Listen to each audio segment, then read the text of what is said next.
Bonjour, je vais vous faire une petite vidéo sur le Carna Work Pro vendu par Carrefour, en fait, à vers les 15 euros, mais il est descendu ces derniers temps dans les 7,45 € chez certains magasins qui se débarrassent de vieux stocks pendant les soldes.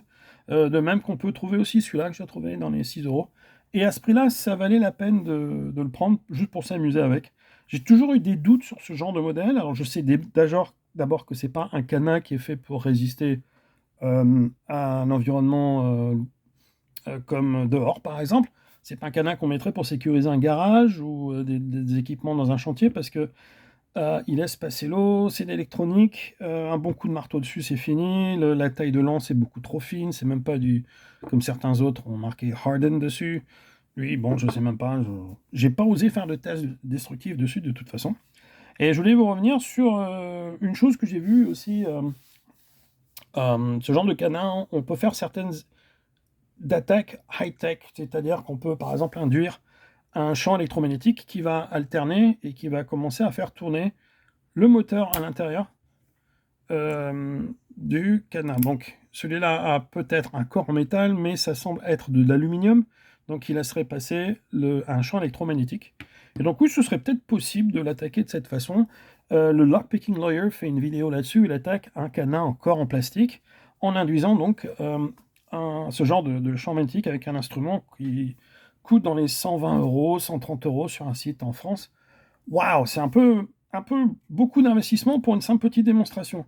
Et en m'amusant avec différents objets, des cure-dents, des fils, des machins, je suis tombé finalement sur le bon vieux concept des shims, qui sont des cales qu'on va faire avec des canettes de boisson. Et moins cher est la boisson, plus fin est le métal, et mieux c'est en fait pour nous, parce qu'on va utiliser une vulnérabilité qui est les faibles tolérances, en fait, Non, ouais, de ce genre de cadenas, c'est-à-dire que quand même on voit qu'il y a des trous ici dans lesquels on peut faire passer quelque chose. Une idée, ce serait carrément de faire bouger la penne qui retient le cadenas fermé d'un côté. Alors attention, on a juste à introduire, on tourne, et pouf, le cadenas s'ouvre comme ça, sans effort. La grosse surprise, c'est qu'une attaque low-tech comme ça, qui est faite avec simplement une forme qui est découpée dans de la feuille d'alu, de canette, puisse ouvrir ce cadenas sans effort. Alors, l'inconvénient maintenant, c'est que si vous comptiez sur ce cadenas qui est de basse valeur sécuritaire, mais qui quand même pourrait fonctionner dans un environnement surveillé comme une salle de sport, surveillé, c'est-à-dire que si vous rentrez avec un burin et une disqueuse, on va vous repérer.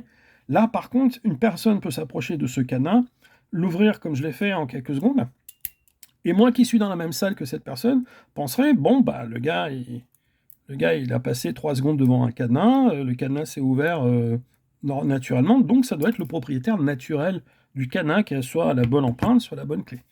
Et voilà la faille du truc.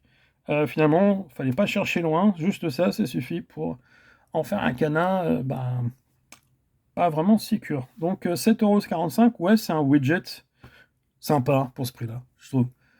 Bon, amusez-vous bien, ciao.